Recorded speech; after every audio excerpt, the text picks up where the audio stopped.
Hello everyone, my name is Pooja Meena. Today we will discuss about most important questions of Biochemistry DMLT second year RPMC exam 2020. Last class में अपन ने pathology के questions के बारे में discuss करा था जिसमें से 85% पेपर अपना उसमें से आया था। ठीक है, तो आज अपन बायोकेमिस्ट्री के क्वेश्चंस को डिस्कस करेंगे। तो पहले अपन मेजर क्वेश्चंस की बात करेंगे जो 20 मार्क्स कवर करते हैं। तो फर्स्ट क्वेश्चन की अपन बात करते हैं।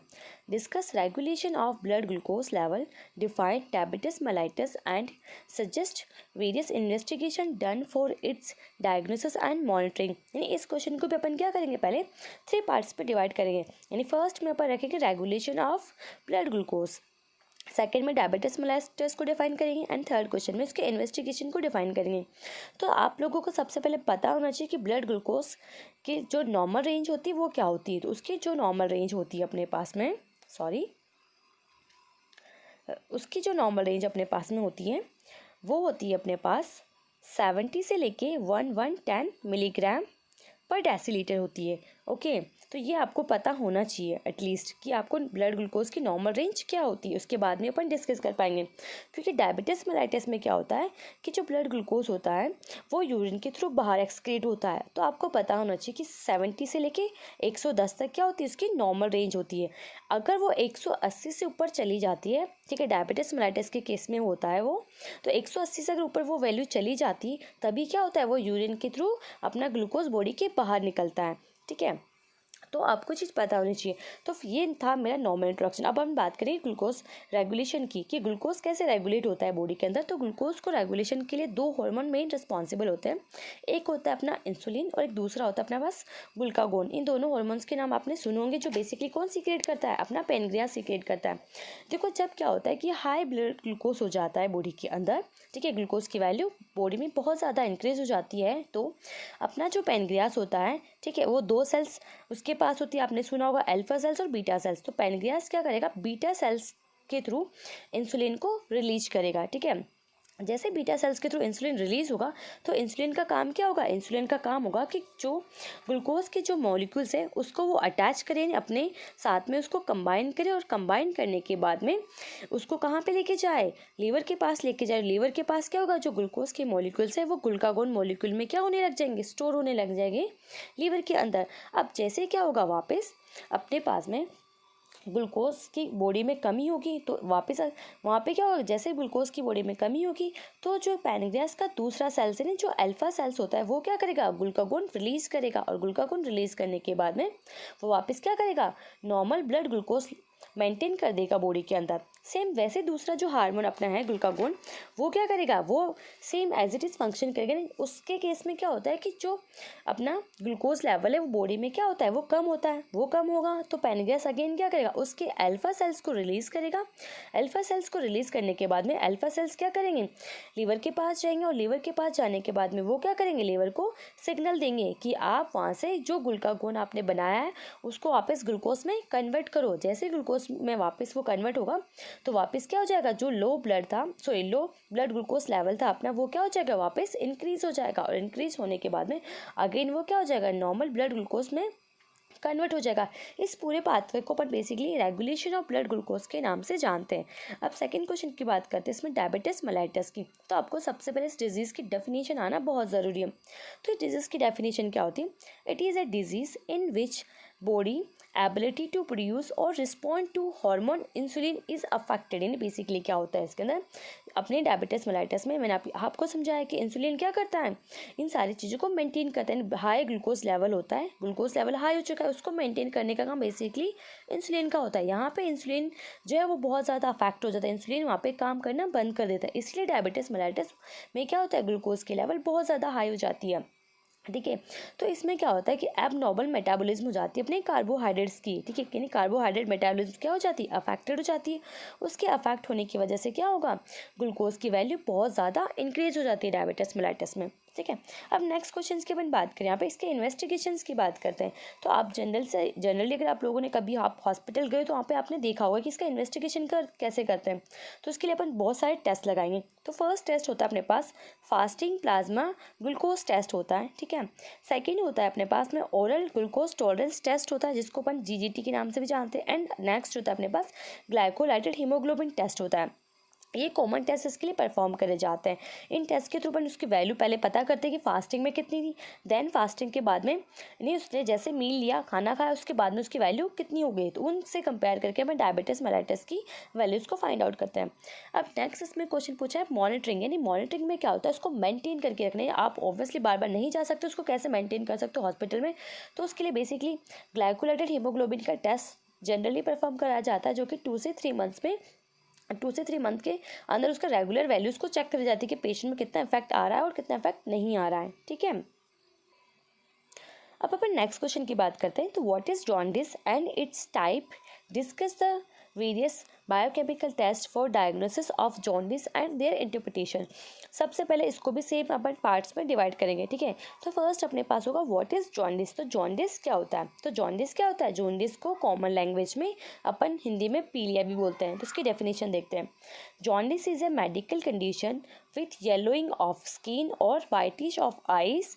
बेसिकली इसमें क्या होता है, जो पेशेंट होता है, ठीक है, उसकी स्किन कैसे हो जाती है, पूरी येलो हो जाती है, आइस भी कैसे हो जाती है, पूरी की पूरी येलो कलर में कन्वर्ट हो जाती है। ठीक है, ये बेसिकली क्यों होता है, क्योंकि यहाँ पे क्या होता है, अपनी बॉडी में एक पिगमेंट होता है जिसको अपन बिलिरुबिन पिगमेंट बोलते हैं।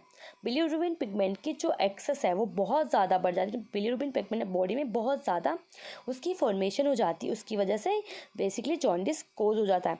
एक तो ये रीज़न होता है। दूसरा क्या होता है, अपने बाइल डक्ट के अंदर, यानी जो अपना बाइल डक्ट होती है जहाँ से बाइल जूस जाता है, वहाँ पे कोई भी ऑब्स्ट्रक्शन आ जाने, कोई भी ऑब्स्ट्रक्शन फॉर्मेशन हो जाना, उसकी वजह से भी क्या होता है, बिलिरुबिन की कंसंट्रेशन बढ़ती है।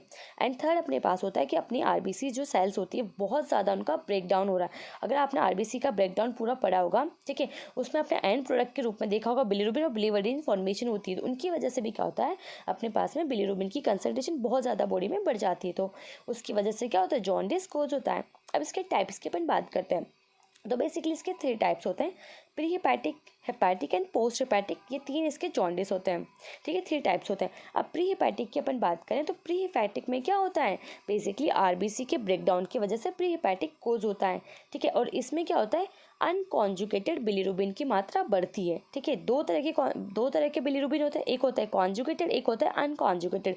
तो जो प्री हिपैटिक होता है उसमें अनकॉन्जुगेटेड बिलिरुबिन की मात्रा बहुत ज़्यादा बढ़ जाती है, और ये बेसिकली आपको सिकल सेल एनीमिया, स्पिरोसाइटोसिस हो गया, थैलीसीमिया हो गया, G6PD डेफिशिएंसी डिजीज़ हो गई, इनके अंदर देखने को मिलता है। सेकेंड अपने पास में हेपैटिक जॉन्डिस की अपन बात करते हैं। हेपैटिक जॉन्डिस जो होता है बेसिकली उसके अंदर भी क्या होता है, अपना अनकॉन्जुगेटेड बिलिरुबिन ही उसकी अनकॉन्जुगेटेड बिलिरुबिन की ही मात्रा ज़्यादा बढ़ती है। ठीक है, बट ये बेसिकली किसकी वजह से होता है, ठीक है, कोई भी बहुत ज़्यादा या क्रॉनिक या एक्यूट हेपेटाइटिस होगी किसी पेशेंट को, या फिर लिवर सिरोसिस है उसको, या बहुत ज़्यादा अल्कोहलिक है वो, तो उनकी वजह के अंदर क्या होता है, ये देखने को मिलता है आपको प्री हेपैटिक जॉन्डिस। अब नेक्स्ट बात करते हैं अपन पोस्ट हेपैटिक जॉन्डिस की। जो पोस्ट हेपैटिक जॉन्डिस होता है वो उसको बेसिकली अपन ऑब्स्ट्रक्टिव जॉन्डिस के नाम से भी जानते हैं। उसमें क्या होता है, कॉन्जुगेटेड बिलिरुबिन की मात्रा बहुत ज़्यादा बढ़ जाती है। उसमें क्या होता है, जो अपनी बाइल डक्ट होती है और जो अपनी पैनक्रेटिक डक्ट होती है वहाँ पे कोई भी गोल स्टोन बन जाता है। ठीक है, गोल स्टोन बनने की वजह से क्या होता है, वहाँ पे ब्लॉकेज आ जाएगा। ब्लॉकेज आने की वजह से वहाँ पे क्या हो जाता है, जो कॉन्जुगेटेड बिलिरुबिन है वो वहाँ पे बहुत ज़्यादा इकट्ठा होने लग जाता है। ठीक है, और उसकी वजह से अपना क्या हो जाता है, पैनक्रेटिक कैंसर की फॉर्मेशन होने लग जाती है। ठीक है, और अब इसके नेक्स्ट टॉपिक की बात करते हैं अपन, इसके डायग्नोसिस की बात करते हैं। ठीक है, तो डायग्नोसिस में क्या होगा, अपन ऑब्वियसली तीनों के टेस्ट लगाए, प्री हेपैटिक एंड पोस्ट, तीनों के इसमें टेस्ट लगाएंगे। तो सबसे पहले इसका मेजर जो टेस्ट होता है, ठीक है, वो होता है टोटल बिलिरुबिन टेस्ट करना। टोटल बिलिरुबिन टेस्ट करना होता है, फिर होता है कॉन्जुगेटेड बिलिरुबिन टेस्ट करना होता है, फिर अनकॉन्जुगेटेड बिलिरुबिन टेस्ट करना होता है, और यूरोबिलिनोजन होता है। लास्ट में जितने भी LFT के टेस्ट होते हैं, नहीं लीवर फंक्शन टेस्ट जितने भी होते हैं, वो सारे के सारे भी क्या करते हैं अपन जॉन्डिस के लिए परफॉर्म करते हैं। ठीक है, अब नेक्स्ट क्वेश्चन की तरफ मूव ऑन करते हैं। अब नेक्स्ट क्वेश्चन जो अपना है वो है discuss TCA cycle with its energetics. अब सबसे पहले आपको पता होना चाहिए कि TCA साइकिल होती कौन सी। पहले उसकी फुल फॉर्म लिखोगे तो ट्राई कार्बोक्सिलिक एसिड उसको बोला जाता है TCA साइकिल को, और उसका दूसरा नाम होता है क्रैब साइकिल। एक और उसका नाम होता है अपने पास में सिट्रिक एसिड साइकिल भी उसको बोलते हैं अपन। ठीक है, तो ये 3 उसके नाम होते हैं। अब इसमें क्या होता है, वेट में आपको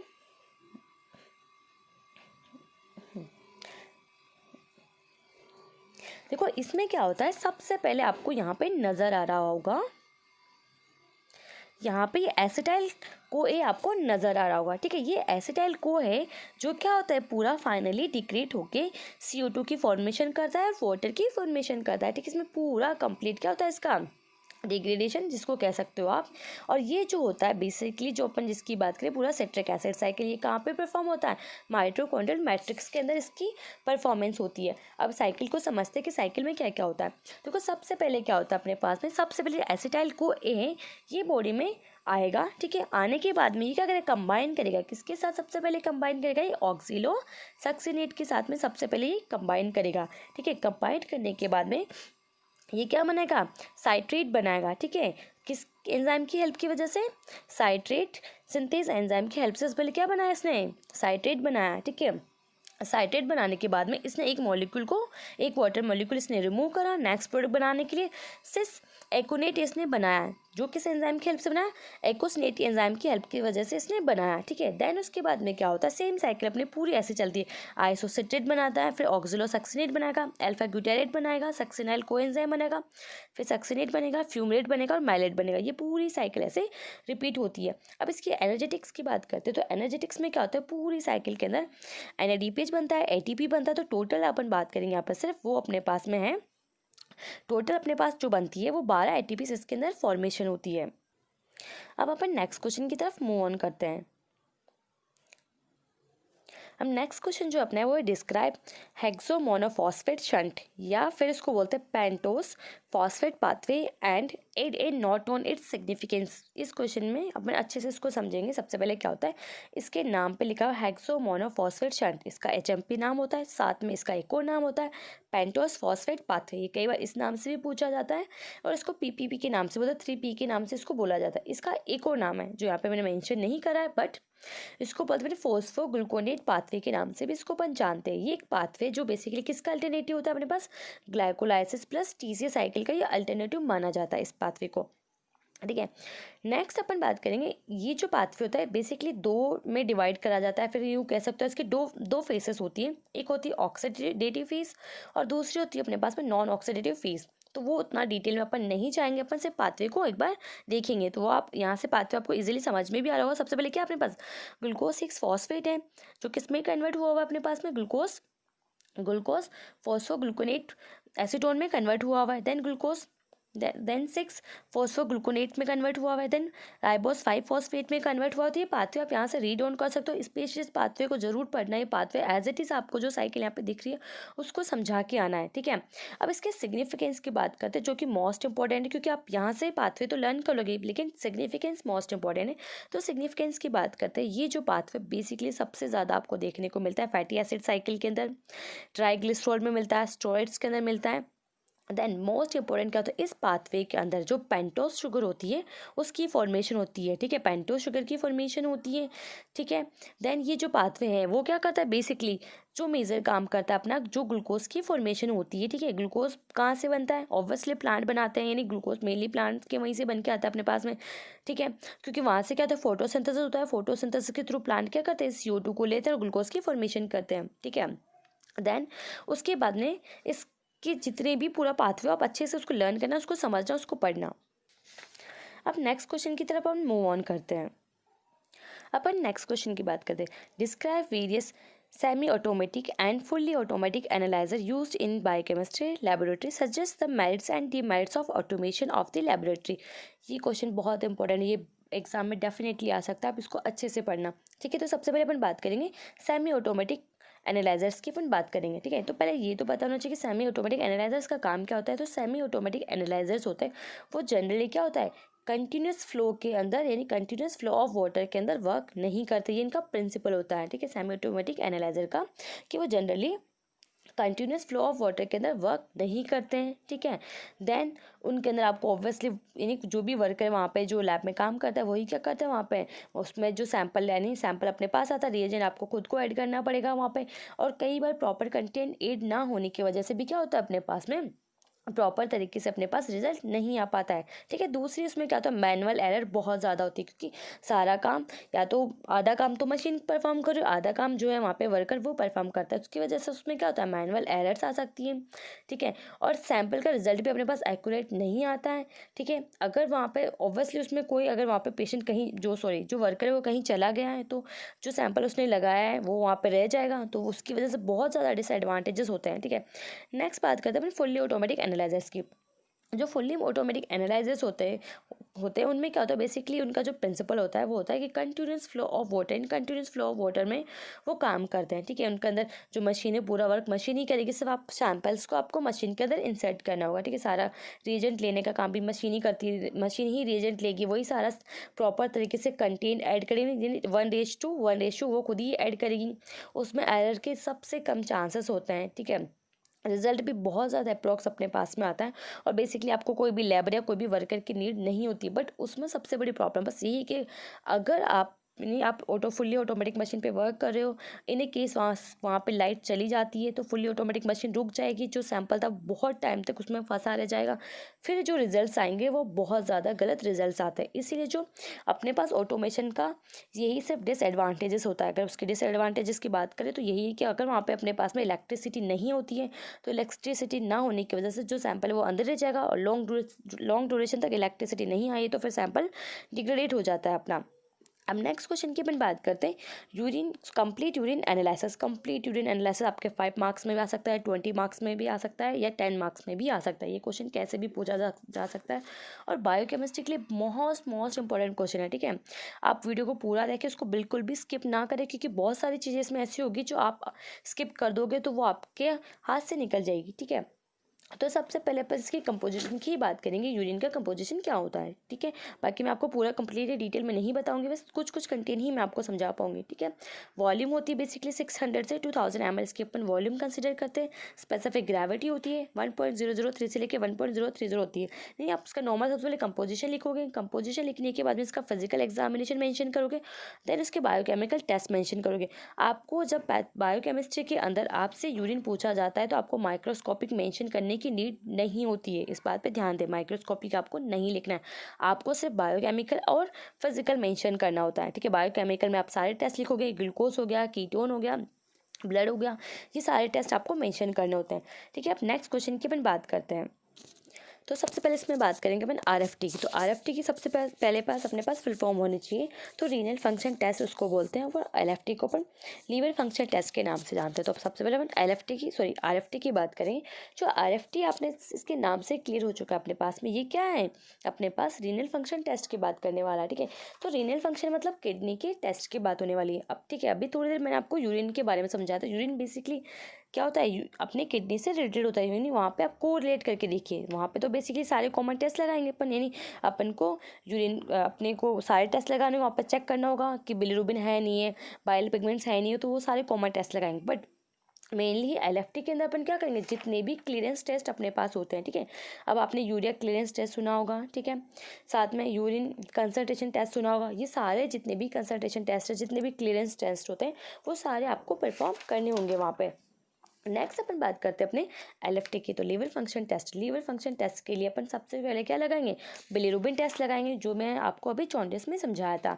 ठीक है, उसके बाद में सीरम एंजाइम्स के टेस्ट सारे लगाएंगे। नहीं, अपने पास होता है ट्रांस एमिनेज टेस्ट होता है। ठीक है, उसके बाद अल्कलाइन फॉस्फेट टेस्ट होता है, वो सारे टेस्ट आपको परफॉर्म करने होंगे। अब नेक्स्ट क्वेश्चन की अपन बात करते हैं, what is quality control and explain it's type.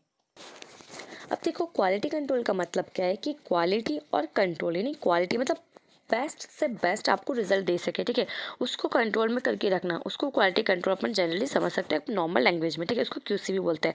तो पहले अपन क्वालिटी कंट्रोल की बात करते हैं। तो क्वालिटी कंट्रोल का मतलब होता है, आप किसी भी मशीन पे वर्क कर रहे हो, उस मशीन के ऊपर आपकी कमांड होना बहुत ज़्यादा ज़रूरी है। आपको पूरा पता होना चाहिए कि वो मशीन कैसे वर्क करती है, आप उसकी मेंटेनेंस कैसे करोगे, टाइम टू टाइम उसकी मेंटेनेंस करवाना, उसमें जो भी एग्जिट निकलता है उस एग्जिट को रिमूव करना। ठीक है, तभी वो आपको मशीन है वो प्रॉपर तरीके से क्या देगी, अच्छे से रिजल्ट प्रोवाइड करवाएगी। उसको बेसिकली अपन क्वालिटी कंट्रोल में आप समझ सकते हो। अब नेक्स्ट है इसके टाइप्स की बात करना। ठीक है, टाइप्स में दो तरह के इसके टाइप्स होते हैं। इंटरनल क्वालिटी कंट्रोल और एक्सटर्नल क्वालिटी कंट्रोल दो अपने पास में टाइप होते हैं, ठीक है। तो पहली बात करेंगे पर इंटरनल क्वालिटी कंट्रोल्स की बात करेंगे। इंटरनल क्वालिटी कंट्रोल्स का मतलब होता है, यानी मैं आपको एक समझाती हूँ। देखो इंटरनल क्वालिटी कंट्रोल्स में क्या होता है, वेट, यानी ये मैंने आई बनाया, ठीक है, ये मेरे पास ई बनाया, तो ये दोनों इंटरनल क्वालिटी कंट्रोल और ये वाला एक्सटर्नल क्वालिटी कंट्रोल। ये जो क्वालिटी कंट्रोल होता है अपना, इसमें क्या होता है, लोकल लेबोरेटरीज की बात होती है। यहाँ पे एक लैब है, यहाँ पे एक लैब है, यहाँ पे एक लैब है, ये लोकल लेबोरेटरीज की बात होती है। या फिर एक बात कर लो, या कि सिंगल सिर्फ एक लेबोरेटरी की अपन यहाँ पे बात करेंगे। तो यहाँ पे जो इस लेबोरेटरी को जो मेंटेन करने वाला जो पेशेंट जो पर्सन है, ठीक है, वो इसी पे ही काम कर रहा है। एक उसने एक मशीन उठाई, उस मशीन को मेंटेन कर रहा है कि उस मशीन का सारा एग्जिट बाहर निकल रहा है, नहीं निकल रहा है, ठीक है। उस मशीन में सिर्फ उस मशीन पे ही वर्क करने वाले को बेसिकली अपन क्या बोलते हैं, इंटरनल क्वालिटी कंट्रोल बोलते हैं। वो क्या होती है, बेसिकली एक पेशेंट उसके पास सैंपल लेके आता है, वो उसी का टेस्ट परफॉर्म करती है। उसका अपन क्या करते हैं, पहले एक रेफरेंस लगा रहते हैं, रेफरेंस के बेसिस पे उसको रिजल्ट प्रोवाइड करते रहते हैं। बट जो एक्सटर्नल क्वालिटी कंट्रोल अपना होता है, वो क्या होता है, अपनी सेंट्रल लेबोरेटरीज होती है नी, जो आपके रिएजेंट पे जो रिएजेंट के अगर किसी ने परफॉर्मा देखा होगा, वहाँ पे मेंशन होता है कि सेंट्रल लेबोरेटरीज के अंडर वो रिकोगनाइज करते हैं। यहाँ पे जितनी भी ये सारी लेबोरेटरीज होती है, वो किसके अंडर आती है, अपने पास एक्सटर्नल क्वालिटी कंट्रोल के अंदर आती है, ठीक है। ये सेंट्रल लेबोरेटरी क्या करेगी, इसके ऊपर वर्क करेगी, इस वाली लेबोरेटरी पे वर्क करती है, और जितना भी सारा ये मेंटेन करती है, वो सारा डाटा इनके पास जाता है। या तो आप विद इन मंथ्स आ सकते हो, या विद इन ईयर आप सारा डाटा उसको मेंशन कर सकते हो। तो आपको डेफिनेट समझ में आया ही होगा थोड़ा कि internal quality control external quality control में क्या होता है। Internal quality sorry wait internal quality control का मतलब होता है अपने पास में कि एक सिंगल या फिर एक छोटी सी जगह पे किसी भी टेस्ट को परफॉर्म करना, उसको अपन क्या बोलते हैं, इंटरनल क्वालिटी कंट्रोल्स बोलते हैं। एंड एक पूरे लार्ज सर्कमस्टेंस में परफॉर्म करना, उसको एक्सटर्नल क्वालिटी कंट्रोल के अंदर मेंशन करा जाता है, ठीक है। अब नेक्स्ट क्वेश्चन की तरफ मूव ऑन करते हैं अपन, क्योंकि बहुत ज़्यादा वीडियो लेंथी हो जाएगा तो मैं आपको ज़्यादा एक्सप्लेन नहीं कर पाऊंगी। अब अपन नेक्स्ट क्वेश्चन की बात करते हैं, describe in detail calorimetry and photometry, ठीक है। आपको दोनों को डिस्क्राइब करना है, कैलोरीमेट्री को भी डिस्क्राइब करना है, फोटोमेट्री को भी डिस्क्राइब करना है, ठीक है। तो यहाँ पे दोनों ही डायग्राम अपने पास में मेंशन है, ठीक है। तो अपन सबसे पहले यहाँ पे आपको पहले दो डायग्राम नज़र आ रहे होंगे, ठीक है, ये वाला और ये वाला, ठीक है। तो अपन जो ऊपर वाला डायग्राम आपको नज़र आ रहा है, ठीक है, वो किसका डायग्राम है, वहाँ पे वो मेरा कैलोरीमेट्री का डायग्राम है, ये वाला। एंड ये जो वाला है, ये किसका डायग्राम है, फोटोमेट्री का डायग्राम है, ठीक है। अब जो कैलोरीमेट्री का डायग्राम है, उसमें अपन समझते हैं, यहाँ पे लाइट सोर्स है, ठीक है। लाइट सोर्स के थ्रू लाइट क्या हुई, पास हुई स्लिट में आई, फिर लेंसेस में आई, फिर फिल्टर में आई, और फिर क्यूवेट में। यानी ये जो क्यूवेट वाला पोर्शन है, इसमें क्या होता है, अपने पास में सैंपल जाता है। यानी यहाँ तक क्या होता है, बेसिकली अपनी पॉलीक्रोमेटिक लाइट्स आ रही है, देन उसके बाद में यहाँ से क्या होगी, मोनोक्रोमेटिक लाइट के अंदर ट्रांसफर हो चुकी है। नहीं, ये अपना क्यूवेट वाले पोर्शन में क्या होता है, सैंपल होता है। देन सैंपल के बाद में यहाँ पे लास्ट में अपना क्या, तो डिजिटल डिस्प्ले होता है, जिसमें अपन क्या करते हैं, उसकी रीडिंग लेते हैं। तो बेसिकली क्या होता है, ये पूरा जो मेथड है, ये किस पे बेस्ड होता है, अपने बीएड लैमर्स लॉ के ऊपर भी बेस्ड होता है। अब अपन बात करते हैं फोटोमेट्री में। तो वैसे फोटोमेट्री है, वो खुद पूरी एक ब्रॉड टर्म है, ठीक है, आप उसको सिंगली डिफाइन नहीं कर सकते हो, ठीक है। तो फोटोमेट्री भी बेसिकली क्या होता है, लाइट एब्जॉर्प्शन पे वर्क करती है, जिसमें जनरली अपन जो लाइट यूज़ करते हैं वो मोनोक्रोमेटिक लाइट को यूज़ करते हैं, ठीक है। अब नेक्स्ट क्वेश्चन की बात करते हैं। अपन यहाँ पे बात करेंगे बीटा ऑक्सीडेशन और फैटी एसिड इन डिटेल, यानी बीटा ऑक्सीडेशन। अब आपको पता हो जो फैटी एसिड्स होता है, उनका बेसिकली ऑक्सीडेशन जो होता है वो बीटा एसिड की वजह से ही होता है, ठीक है, उसको बीटा ऑक्सीडेशन की वजह से होता है। तो ये अब आपको टर्म समझ में आना चाहिए, बीटा ऑक्सीडेशन का मतलब क्या होता है, जो अपना कार्बन है वो कौन सी पोजिशन में है, बीटा कार्बन की पोजिशन में होता है, इसलिए उसको बीटा ऑक्सीडेशन के अपन नाम से जानते हैं। अब आपको यहाँ पे ये नज़र आ रहा होगा, ये पूरा चार्ट किसका है, बेसिकली बीटा ऑक्सीडेशन का चार्ट है। जो बीटा ऑक्सीडेशन होता है वो थ्री पार्ट्स के अंदर कर सकते हो, या फिर 3 स्टेजेस के अंदर आप उसको बोल सकते हो। जो फर्स्ट स्टेज होती है अपने पास में, उसको बोलते हैं activation of fatty acids occurring in the systole. यानी सबसे पहले ये जो फैटी एसिड आपको नजर आ रहा है ऊपर ऊपर, वो कहाँ प्रेजेंट है, अपने साइटोप्लाज्म में प्रेजेंट है, सिस्टोल में उसको प्रेजेंट है, ठीक है, वहाँ पे उसका एक्टिवेशन होगा, ठीक है। एक्टिवेशन होने के बाद में वो क्या होगा, अपने पास ट्रांसपोर्ट होके कहाँ पे आएगा, माइटोकॉन्ड्रियल मेम्ब्रेन में आएगा। ये जो आपको यहाँ पे दिख रहा है ना, एसाइल को ए दिख रहा है, वहाँ पे माइटोकॉन्ड्रियल मेम्ब्रेन के पास में आएगा, नहीं उस तरफ, ठीक है। उसको बोलते हैं transport of fatty acid into the mitochondria. यानी यहाँ तक अंदर वो अभी तक नहीं पहुँचा। एंड लास्ट होता है उसका फाइनली यहाँ पे beta oxidation proper in the mitochondrial matrix. अब ये पूरे 3 स्टेजेस में इसका फंक्शन होता है। यहाँ से फैटी एसिड मूव ऑन करके कहाँ तक आएगा, जिस यहाँ तक अपने एसाइल कोए तक आएगा, ठीक है। यहाँ पे क्या होता है, फैटी एसिड्स को मूव ऑन करने की परमिशन नहीं होती है माइटोकॉन्ड्रियल मेम्ब्रेन के थ्रू। तो यहाँ पे एक फंक्शन बीच में वर्क करता है जिसको बोलते हैं अपन basically creatinine transport fiction system के नाम से जाना जाता है, ठीक है। यहाँ पे क्या होता है, ये जो सिस्टम होता है ये क्या करता है, फैटी एसिड्स को माइटोकॉन्ड्रिया में मूव ऑन करने की परमिशन देता है, ठीक है। ये चार्ट आप यहाँ से पढ़ सकते हो, ज़्यादा डिस्क्रिप्शन आपको नीड नहीं है, आप सिर्फ चार्ट बना के आ जाओगे, बहुत ही बहुत है। और इसके सिर्फ तीनों स्टेजेस के नाम मेंशन कर दोगे, ठीक है। अब नेक्स्ट क्वेश्चन की अपन बात करते हैं, describe in detail glycolysis. Most important question है ये, मान के चलिए क्वेश्चन डेफिनेटली ही आएगा अपने पास में। तो मैं इसको ज़्यादा डिटेल में आपको बिल्कुल भी नहीं समझाऊंगी, आप सिर्फ स्टेप्स देखोगे। ये स्टेप्स ऑफ ग्लाइकोलाइसिस की बात करेंगे। सबसे पहले ग्लूकोज होता है जो ग्लूकोज 6 फॉस्फेट में कन्वर्ट होता है हेक्सोकाइनेस की वजह से। देन ग्लूकोज 6 फॉस्फेट से फ्रक्टोज 6 फॉस्फेट में जाता है। देन उसके अंदर फ्रक्टोज 1,6 बिस फॉस्फेट बनता है, फिर यहाँ पर 2 में डिवाइड होता है।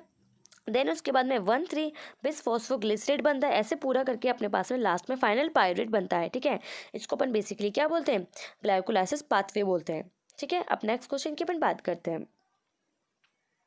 अब अपन यहाँ पे बात करेंगे शॉर्ट नोट क्वेश्चंस के बारे में, अपन यहाँ पे डिस्कस करेंगे, ठीक है। तो फर्स्ट क्वेश्चन अपने पास है हीमोग्लोबिन। अब हीमोग्लोबिन आपने फर्स्ट ईयर में भी पढ़ा है, फिजियो में पढ़ा है, सीपी में पढ़ा है, ठीक है, मैथ में पढ़ा है, तीनों जगह पढ़ा है। तो यहाँ पे मैं ज़्यादा डिटेल नहीं दूंगी। तो हीमोग्लोबिन क्या होता है, हीमोग्लोबिन अपने आरबीसी के अंदर प्रेजेंट होता है, ठीक है।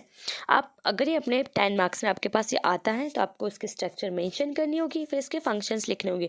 अगर ये ओनली से 5 मार्क्स में ही आता है तो आप इसके बारे में डिस्क्रिप्शन दे दीजिए कि आरबीसी में प्रेजेंट होता है, इसके थोड़ा बहुत फंक्शन बता दीजिए कि ये क्या करता है, ऑक्सीजन को कैरी करता है, अपन को ऑक्सीजन प्रोवाइड करवाता है, CO2 को रिमूव करता है। तो ये कॉमन फंक्शन बता दीजिए।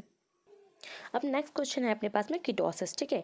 कीटोसिस क्या होता है, सबसे पहले आपको ये पता होना चाहिए, ठीक है। कीटोसिस बेसिकली 2 प्रोसेस से मिलके बनता है, ठीक है। एक होता है सिंथेसाइज ऑफ कीटोन बॉडी और दूसरा होता है अपने पास में यूटिलाइजेशन ऑफ कीटोन बॉडी। इन दोनों से मिलके क्या बनता है, कीटोसिस बनता है।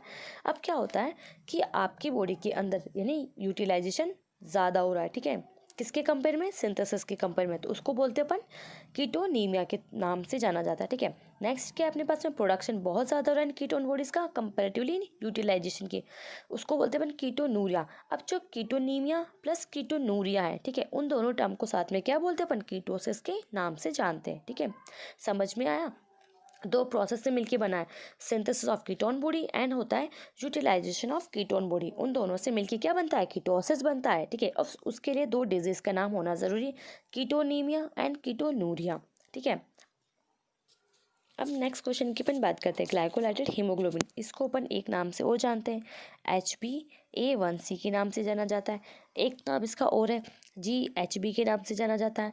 ये जो होता है अपने पास ग्लाइकोलाइटेड हीमोग्लोबिन, ये जो बेसिकली अपने ग्लूकोज को रेफरेंस करता है, ग्लूकोज को डिफाइन करता है कि ग्लूकोज की वैल्यू कितनी होगी, कितनी वैल्यू नहीं होगी। बेसिकली डायबिटीज मेलाइटिस में मैंने आपको स्टार्टिंग में समझाया था कि ये क्या करता है, डायबिटीज मेलाइटिस को इंडिकेट करता है, ठीक है।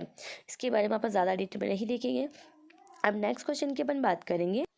नेक्स्ट क्वेश्चन हमारे पास में एलाइजा एंड रिया है, ठीक है। ये क्वेश्चन मोस्ट इंपॉर्टेंट आ सकता है क्योंकि एलाइजा आपके माइक्रो में भी नहीं आया था, इसलिए यहाँ पे एलाइजा आने के बहुत ज़्यादा चांसेस है, ठीक है। तो दोनों की सिंपली बात करते हैं। जो एलाइजा होता है बेसिकली किसके ऊपर बेस्ड होता है, किस प्रिंसिपल पर, एंटीजन एंटीबॉडी रिएक्शन पे बेस्ड होता है। जबकि अपना रिया होता है, ठीक है, वो इम्यूनो एसिड टाइप के ऊपर बेस्ड होता है।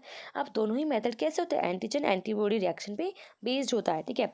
अब इनके एप्लीकेशंस की अपन बात करें तो दोनों का मैक्सिमम यूज़ क्या होता है, रिसर्च और डायग्नोसिस के ऊपर ही बेस्ड होता है, ठीक है। बट सबसे ज़्यादा बात होती है इनके कॉस्ट की, ठीक है। जो रिया होता है वो बहुत ज़्यादा कॉस्टली होता है, जबकि एलाइजा आपका इतना एक्सपेंसिव नहीं होता है, ठीक है। नेक्स्ट बात होती है अपने पास इनके टाइम ड्यूरेशन की। एलाइजा आप बेसिकली शॉर्ट टाइम में परफॉर्म कर सकते हो, बट रिया का टाइम ड्यूरेशन बहुत ज़्यादा होता है, ठीक है। इसको इस टेस्ट को परफॉर्म करने में बहुत सारा टाइम लग जाता है, ठीक है।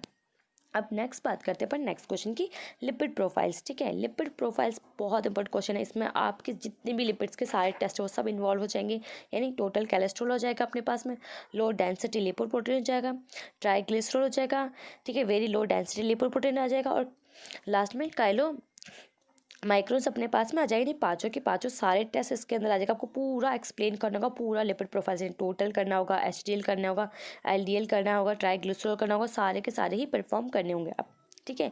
हम नेक्स्ट क्वेश्चन की बात करते हैं क्योंकि वीडियो बहुत ज़्यादा लंबा बन जाएगा ऐसे। अब नेक्स्ट बात करते हैं अपन इलेक्ट्रोफोर्सेस की। तो सबसे पहले आपको इलेक्ट्रोफोर्सेस जब पूछते हैं उसकी डेफिनेशन मेंशन करनी होगी, जो होती है अपने पास the moment of charge particle या ions in an electric field resulting in then migration toward the oppositely charge electrode is known as electrophoresis. आप जैसे चार्ज मूव करेंगे, जो अपोजिट चार्ज पार्टिकल्स होते हैं वो अपने क्या होते हैं, अपने इलेक्ट्रोड और एनोड की तरफ मूव ऑन करते हैं। ठीक है, अब इसके टाइप्स की अपन बात करेंगे, क्योंकि अगर 5 मार्क्स में भी आता है तभी आपको टाइप तो लिखने ही होंगे आपके। तो बेसिकली इसके 2 टाइप्स होते हैं, सॉरी 3 टाइप्स होते हैं। एक होता है अपने पास जॉन इलेक्ट्रोफोर्सेस, दूसरा होता है इलेक्ट्रिक इलेक्ट्रोफोर्सेस, और थर्ड होता है अपने पास इम्यूनो इलेक्ट्रोफोर्सेस। अब जॉन इलेक्ट्रोफोर्सेस की बात करें तो ये बेसिकली 2 तरह का होता है। ठीक है, पेपर इलेक्ट्रोफोर्सेस और जेल इलेक्ट्रोफोर्सेस होता है। ठीक है, अब नेक्स्ट क्वेश्चन की अपन बात करते हैं गाउट की। अब सबसे पहले अपन को गाउट की डेफिनेशन समझनी होगी। ठीक है, the gout is a metabolic disease associated with over production of uric acid. सबसे पहले क्या होता है, इसमें ओवर प्रोडक्शन हो जाता है, किसका, यूरिक एसिड का ओवर प्रोडक्शन हो जाता है। ये कैसी होती है, मेटाबॉलिक डिसऑर्डर होती है। ठीक है, बेसिकली इसके फिजियोलॉजिकल की बात करें तो उसमें सोडियम, अपने पास सोडियम ऑक्सलेट की भी फॉर्मेशन हो जाती है। ठीक है, एंड ये तो सिर्फ डेफिनेशन हो गई। देन इसकी इन्फ्लेमेशन की बात करें तो ये पूरे के पूरे जॉन्डिस, सॉरी पूरे के पूरे जो जॉइंट्स होते हैं अपने, वहाँ पे क्या करता है, इन्फ्लेमेशन कोज करता है, वहाँ पे अर्थराइटिस कोज कर देता है। ठीक है, पूरी की पूरी जो स्किन है बहुत ख़राब हो जाती है। अब वो मेजर ख़राब होगी तो वहाँ से यूरिक एसिड निकलने लग जाएगी। यूरिक एसिड क्या करेंगे, किडनी और यूरेथ्रा को अफेक्ट करेंगी, और फिर क्या हो जाएगा, अपनी रीनल डैमेज होने लग जाएगी और स्टोन की फॉर्मेशन हो जाएगी। अब गाउट 2 तरह का होता है। ठीक है, प्राइमरी गाउट होता है, एक सेकेंडरी गाउट होता है। अब प्राइमरी गाउट जो होता है वो क्या होता है, इनबॉर्न एरर ऑफ मेटाबॉलिज्म, यानी 2 तरह का होगा अपने पास, इनबॉर्न एरर ऑफ मेटाबॉलिज्म होती है। सेकंड अपने बात करते हैं सेकेंडरी गाउट की। वो बेसिकली क्या होता है, एक्सेस प्रोडक्शन हो जाता है उसके अंदर। ठीक है, एक्सेस प्रोडक्शन होता है यूरिक एसिड का। ठीक है, यूरिक एसिड का एक्सेस प्रोडक्शन हो जाता है, जो जनरली कैंसर, अपने पास पॉलीसाइथीमिया हो गया, ट्रोमा हो गया, स्टारवेशन हो गया, इन सब कंडीशन में वो देखने को अपन को मिलता है। ठीक है, तो ज़्यादा डिटेल में नहीं लिखना है आपको, 5 मार्क्स के बेसिस पे ही लिखना है आपको, डेफिनेशन लिखनी है। ठीक है, उसके दोनों टाइप्स बता रहे हैं, टाइप्स का थोड़ा सा डिस्क्रिप्शन निकालना होता है। ठीक है, ज़्यादा डिस्क्रिप्शन नहीं करना है। अब नेक्स्ट क्वेश्चन की बात करते हैं अपन, आरएनए एंड डीएनए के डिफरेंस। ठीक है, आरएनए और डीएनए में एक बार क्वेश्चन पूछा गया है डिफरेंशिएशन के अंदर। ठीक है, आप ये इजीली लिख सकते हो, आरएनए डीएनए में डिफरेंशिएशन लिखना बहुत ज़्यादा टफ नहीं है। ठीक है, तो डीएनए क्या होता है अपने पास, डीएनए अपने पास में डीऑक्सीराइबोस शुगर होती है, और जबकि आरएनए में सिर्फ राइबोस शुगर अपने पास प्रेजेंट होती है। ठीक है, डीएनए जो होता है बेसिकली अपने पास डबल स्टैंडर्ड होता है, आरएनए में भी बहुत रेयर केस में डबल स्टैंडर्ड होता है, कई बार सिंगल स्टैंडर्ड ही आपको मिलता है। ठीक है, इसके मॉलिक्यूल्स की बात करें तो डीएनए का मॉलिक्यूल ज़्यादा बड़ा होता है और आरएनए का मॉलिक्यूल स्मॉल होता है। ठीक है, फिर आप उनमें थायमिन, यूरेसिल का भी डिफरेंस बता सकते हो, आप पूरा इसमें काफ़ी सारे डिफरेंशिएशन आप लिख सकते हो। ठीक है, तो इसके बारे में ज़्यादा अपन टाइम वेस्ट नहीं करेंगे, अपन नेक्स्ट क्वेश्चन की बात करेंगे जीएफआर की। ठीक है, तो आप लोगों ने जीएफआर के बारे में पहले भी सुना होगा। ठीक है, ये अपनी फिजियोलॉजी में पढ़ते हैं। तो इसकी बेसिकली फुल फॉर्म क्या होती है अपने पास में, ग्लोमेरुलर फिल्ट्रेशन रेट के नाम से अपन जीएफआर को जानते हैं। अब जीएफआर जो होती है बेसिकली किडनी टेस्ट के लिए करी जाती है, या फिर कोई भी किडनी की डायग्नोसिस के लिए जीएफआर को परफॉर्म करा जाता है। मैंने थोड़ी देर पहले बोला था कि जितने भी क्लियरेंस टेस्ट होते हैं अपने, ठीक है, यूरिया क्लियरेंस हो गया, क्रिएटिनिन क्लियरेंस टेस्ट हो गया, वो सारे के सारे किसके लिए परफॉर्म करते हैं अपन, जीएफआर के लिए टेस्ट परफॉर्म करते हैं। ठीक है, अब नेक्स्ट क्वेश्चन की बात करते हैं। अब नेक्स्ट क्वेश्चन की बात है अपने पास पोरफायरिया। ठीक है, तो पोरफायरिया क्या होता है, metabolic disorder of heme synthesis, यानी हीमोग्लोबिन का जब सिंथेसिस होता है, ठीक है, उसकी मेटाबॉलिक डिसऑर्डर्स के थ्रू क्या हो जाता है, पोरफायरिया हो जाता है। ठीक है, अब ये आप डेफिनेशन यहाँ पे मेंशन कर सकते हो कि they are the metabolic disorder of heme synthesis. ठीक है, अब इसके टाइप्स की बात करते हैं, क्योंकि ये ऑब्वियसली 5 मार्क्स या 10 मार्क्स में आएगा, तो इसके टाइप्स अपन को लिखना बहुत ज़्यादा ज़रूरी है। तो फर्स्ट अपन बात करेंगे, 2 टाइप होते हैं इसके, इलेक्ट्रोपोइटिक होता है, दूसरा होता है अपने पास हिपैटिक होता है। ठीक है, नाम से इजीली क्लियर हो रहा होगा हिपैटिक और इलेक्ट्रोपोइटिक। जो इलेक्ट्रोपोइटिक होता है वो बेसिकली किसकी वजह से होता है, एंजाइम डेफिशिएंसी ओकर इन दी इरेथ्रोसाइट्स, यानी इरेथ्रोसाइट्स यानी आरबीसी के अंदर क्या हो गया, कोई भी एंजाइम की डेफिशिएंसी हो चुकी है, उसकी वजह से क्या होगा, इरेथ्रोपोइटिक पोरफायरिया हो जाता है।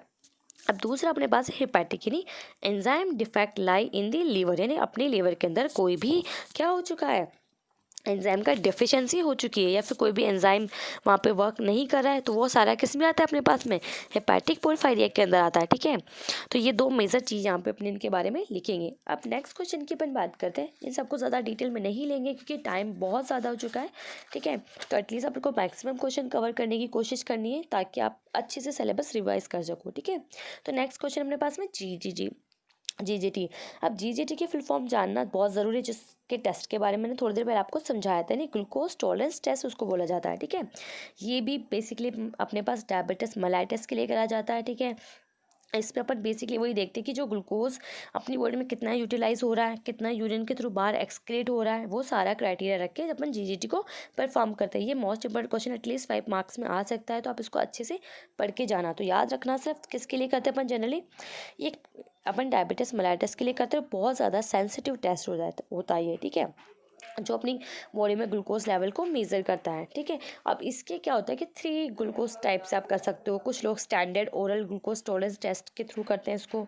ठीक है, कुछ I/V ग्लूकोज टॉलरेंस टेस्ट के बेसिस पे करते हैं। तो 3 तरीके से इसको करा जाता है। ठीक है, अब अपन नेक्स्ट क्वेश्चन की बात करते हैं। अब अपने पास में नेक्स्ट जो टॉपिक है urea cycle, most important topic, इसको आप एटलीस्ट प्लीज़ लर्न करके जाना। और ये लर्न करके नहीं जाओ तो इसके 5 स्टेप्स मैं आपको बताऊंगी, वो पढ़ना है और ये पूरी साइकिल एज इट इज़ याद करके चले जाना। ठीक है, सबसे पहले यूरिया साइकिल में अपन बात करेंगे, यहीं से स्टार्ट करें कि सबसे पहले क्या होता है यहाँ पे सिंथेसाइज होता है किसका, कार्बोमाइल फॉस्फेट का। नहीं, ये जो है कार्बोमाइल फॉस्फेट, उसका सबसे पहले क्या होगा, सिंथेसाइज होगा। नहीं, CO2 प्लस अपने पास अमोनिया कंबाइन होंगे, कंबाइन होकर क्या बनाएंगे, अपने पास कार्बोमाइल फॉस्फेट बनाएंगे, जो basically carbamoyl phosphate synthase enzyme की हेल्प की वजह से बनेगा। सेकेंड स्टेप होता है इसका फॉर्मेशन ऑफ सिट्रुलिन, यानी इसकी फॉर्मेशन होना, यानी सिट्रुलिन की फॉर्मेशन होना। ठीक है, सिट्रुलिन की फॉर्मेशन हो जाएगी। सिट्रुलिन की फॉर्मेशन होने के बाद में थर्ड होता है जो अपने पास में होता है सिंथेसिस ऑफ अर्जिनोसक्सिनेट, यानी सिंथेसिस किसका हो रहा है, अर्जिनोसक्सिनेट की सिंथेसिस हो रहा है, जो बेसिकली कौन एंजाइम करता है अपने पास, अर्जिनोसक्सिनेट सिंथेसिस एंजाइम परफॉर्म करता है। नेक्स्ट होता है अपने पास में क्लीवेज ऑफ अर्जिनोसक्सिनेट, यानी इसका क्या होगा, क्लीवेज होगा, यानी यहाँ पे क्या बनेगा, अपने पास में आर्जिनिन बनेगा। आप नाम से सिंथेसिस का मतलब क्या होता है, बनना। लाइजेस का मतलब क्या होता है, उस चीज़ को तोड़ना। तो अर्जिनोसक्सिनेट लाइजेस, यानी वो क्या करेगा, अर्जिनोसक्सिनेट को क्लीवेज करेगा, उसको तोड़ देगा ऐसे, तो लाइजिन बन जाएगा।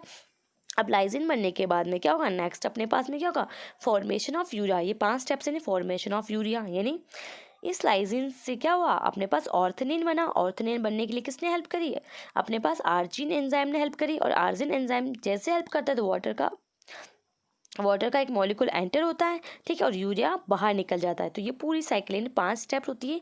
सबसे पहले सिंथेसिस होता है किसका, कार्बोमाइल फॉस्फेट का। देन सिट्रुलिन की फॉर्मेशन होती है। थर्ड सिंथेसाइज होता है किसका, नाम से याद रख लेना, थर्ड किसका सिंथेसाइज, अर्जिनोसक्सिनेट का होता है। फिर उसके बाद में लाइजेज होता है, लाइजेज क्लीवेज होना है, नहीं अर्जिनोसक्सिनेट टूटता है। और लास्ट में क्या होता है, अपने पास फॉर्मेशन ऑफ यूरिया होता है। ठीक है, अब नेक्स्ट क्वेश्चन की तरफ मूव ऑन करते हैं।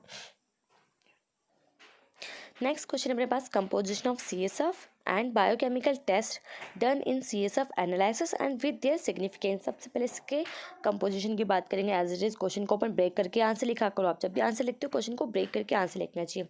तो इसकी कंपोजिशन की बात करेंगे तो सबसे पहले क्या होता है, इसकी वॉल्यूम की बात करेंगे।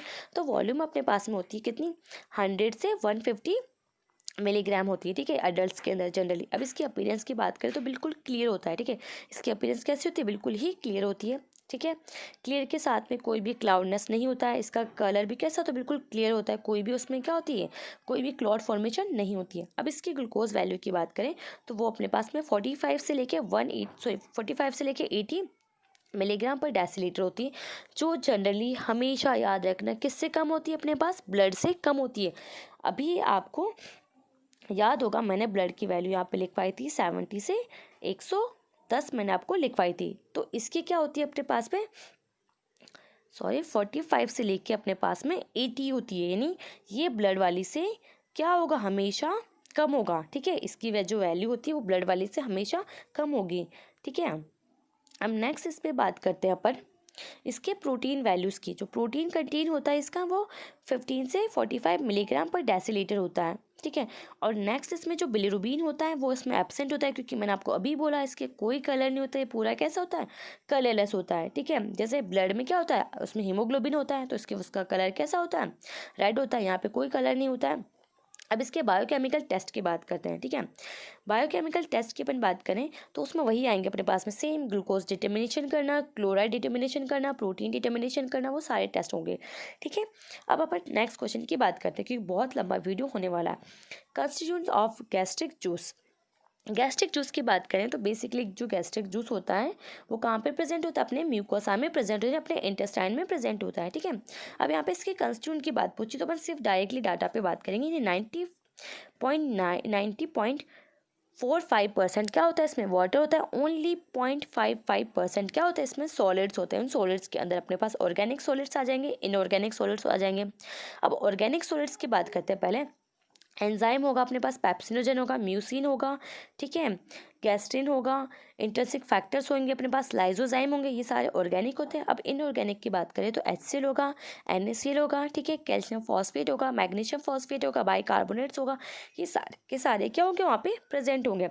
अब नेक्स्ट टेस्ट की बात करते हैं अपन कार्डिक प्रोफाइल टेस्ट की। देखो कार्डिक प्रोफाइल टेस्ट होता है, उसमें क्या होता है, अब इसके नाम से क्लियर, कार्डिक मतलब कार्डिक साइकिल मतलब हार्ट के बारे में यहाँ पे बात होने वाली है, ठीक है। तो कार्डिक प्रोफाइल टेस्ट में क्या होता है, बेसिकली अपन डायग्नोसिस करता है हार्ट अटैक का, ठीक है, या फिर कोई भी हार्ट मसल्स है अपने, ठीक है, उनमें कोई भी डैमेज हो गया, कोई भी एक्सटर्नल डैमेज हो गया, फिर सडन कोई भी डैमेज होता है तो उसके बारे में अपन बात करने वाले, इसमें बेसिकली कार्डियो प्रोफाइल टेस्ट के अंदर आता है, ठीक है। इसमें मोस्ट जो एंजाइम होते हैं, 2 एंजाइम्स होते हैं अपने पास में। एक होता है अपने 4 एंजाइम्स होते हैं। एक तो अपने पास में होता है कार्डिक ट्रोपिन होता है, लैक्टेट डिहाइड्रोजनेज होता है, ठीक है, एस्पार्टेट अमीनो ट्रांसफरेज होता है, और क्रेटिन जिसको सीकी के नाम से बोलते हैं, ठीक है, क्रेटिनिन काइनेज हो जाता है। ये चार एंजाइम मोस्ट इंपॉर्टेंट होते हैं जो बेसिकली क्या होता है कार्डिक प्रोफाइल टेस्ट के अंदर परफॉर्म करे जाते हैं। ये आपके डिटेल में नहीं आता है, ओनली 5 मार्क्स में आता है। तो आप सिर्फ यहाँ पे ये लिख रहे हैं कि कार्डिक प्रोफाइल टेस्ट होता है, वो किसके डायग्नोसिस के लिए करा जाता है, हार्ट अटैक के डायग्नोसिस के लिए करा जाता है। फिर कोई भी हार्ट मसल्स होती है वो डैमेज हो जाती है, उसके लिए करा जाता है। इसमें 4 एंजाइम्स होते हैं अपने पास में, ठीक है, वो 4 एंजाइम्स के ऊपर वर्क करते हैं, ठीक है। अब नेक्स्ट क्वेश्चन की अपन बात करते हैं फॉस्फोलिपिड्स के बारे में, वो अपन डिस्कस करते हैं, क्योंकि फॉस्फोलिपिड्स भी RPMC में एक बार पूछा गया क्वेश्चन है, तो ये अपन इसको इंपॉर्टेंट समझ सकते हैं, ठीक है। अब फॉस्फोलिपिड्स की बात करते हैं तो फॉस्फोलिपिड्स अपने पास में क्या है कि ये क्या होता है, कॉम्प्लेक्स और कंपाउंड लिपिड्स होते हैं जो बेसिकली किस किस से बनते हैं, फॉस्फोरिक एसिड से बनते हैं। साथ में किसका एडिशन होता है, फैटी एसिड्स होते हैं, नाइट्रोजनस बेस होते हैं और अल्कोहल होते हैं। ये इसमें बेसिकली 4 चीज़ होती है, यानी phosphoric acid, fatty acids, nitrogenous base और अल्कोहल होता है, ठीक है। वो फॉस्फोलिपिड्स यानी फॉस्फो मतलब फॉस्फरस प्लस लिपिड, दो के कॉम्बिनेशन से बनता है। इसको बेसिकली अपन 2 क्लासेस में क्लासीफाई करते हैं, ठीक है। ग्लिसरॉल फॉस्फोलिपिड्स होते हैं जो बेसिकली ग्लिसरॉल के साथ में होते हैं, उनमें साथ में अल्कोहल होता है। दूसरे होते हैं जिनमें ग्लिसरॉल नहीं होता है, ठीक है, और वो भी अल्कोहल के साथ में होते हैं। तो ये इनके बारे में, इनमें वैसे तो इनमें भी आगे और डिफ्रेंशिएशन होता है, तो आपको उतना डिटेल में जाने की नीड नहीं है। आप सिर्फ इसके डेफिनेशन लिखना, इसके टाइप्स के बारे में एक्सप्लेन करना, आपको ज़्यादा एक्सप्लेन करने की ज़रूरत नहीं है। सॉरी, थोड़ा वीडियो बहुत